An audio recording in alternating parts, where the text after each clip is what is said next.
This week, we and the entire Lubavitch is mourning the loss of the esteemed Chassid, Hagoyin HaChassid Rabbi Khan, known as the Rebbe's Chayzer. But to many, he was a teacher. He was a teacher of teachers. I grew up in my home, and my father would always often talk about Rabbi Yoel, about the years he spent in 770, learning under Rabbi Yoel, and then working with him and under him in Sefer Erchim. And then in the summer of Tavshin Samach Beis, I had my first Farbrengen with Rabbi Yoel. I was a bacher, and it was 8 years after Gimel Tammuz, and Rabbi Yoel came to Eretz Yisrael. It was the first time he came. All these shivas from all over Eretz Yisrael came to Kfar Chabad for Shabbos, a Shabbos Achdus for bringing with Rabbi Yoel.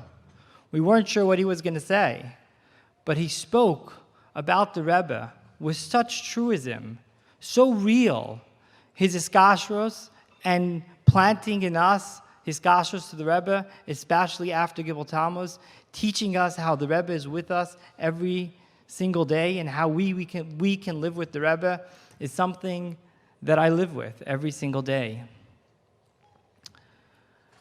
My most memorable Farbrengen happened a few years later, more recently, about 6 years ago, with Shabbos Gimel Tammuz. And Rabbi Yoel was Farbrengen in Crown Heights in a basement shul. Maybe 30 or 40 people were there, and I was lucky enough to be there. He was speaking very passionately about the need to learn the Rebbe's Torah, to learn the Rebbe's Sichos, to learn the Rebbe's Marmarim. And he said that when you learn the Rebbe's Torah, it's life-changing. Your whole mindset changes. And he gave an example that he was speaking to a shliach, and the shliach told him that now that he's learning the Rebbe's Torah for the past year, his whole shlichus is better. So Rabbi Yoel thought, because of course, when you're motivated, you're inspired, it's so much easier to inspire.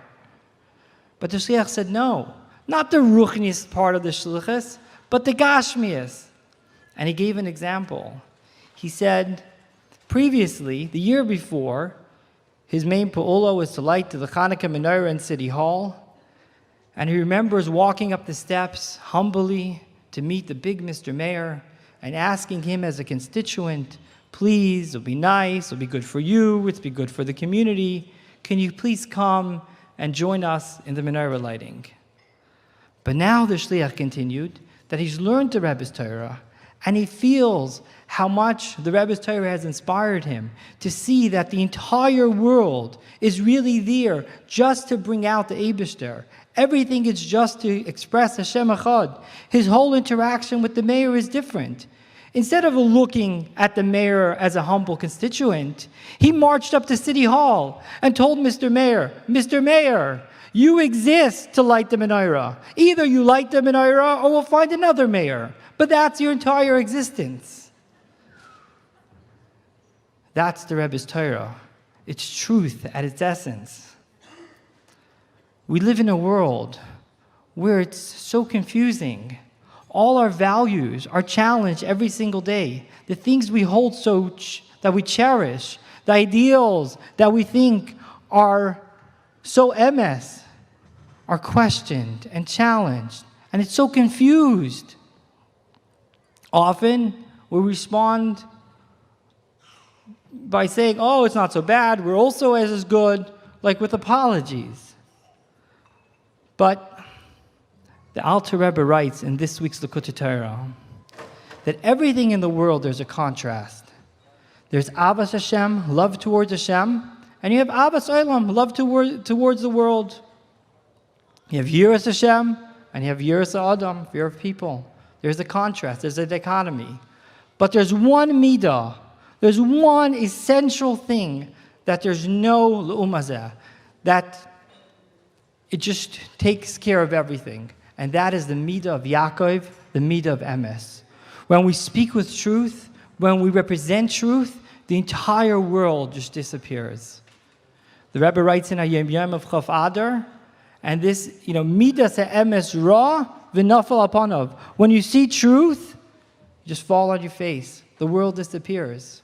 And this is actually true. This is the reality. This happened just a few weeks ago. Mrs. Rivka Ravitch was introduced to President Biden as a Hamisha woman, as a frum woman, a mother of 12 children, and he fell on his face.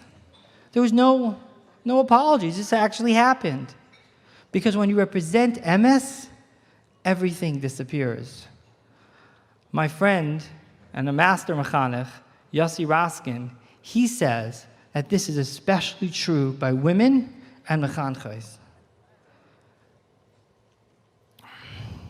I don't know if I should be sharing this, but my sister, as many graduates all over North America, in her high school years, she took her final exam in Montreal, and she did very, very well in science.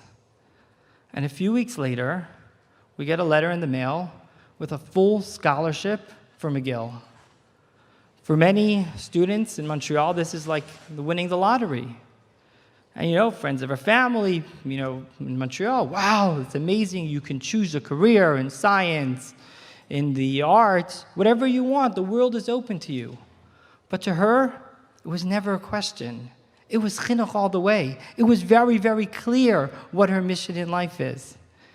And to so many of you and to everyone here, you have the same clarity. You share the same vision. You share the same focus. You could have been a doctor, but instead you chose to be a mechanchos. And instead of healing the sick, as the Rebbe wrote to Mr. Goldhirsch, you prevent sickness from happening.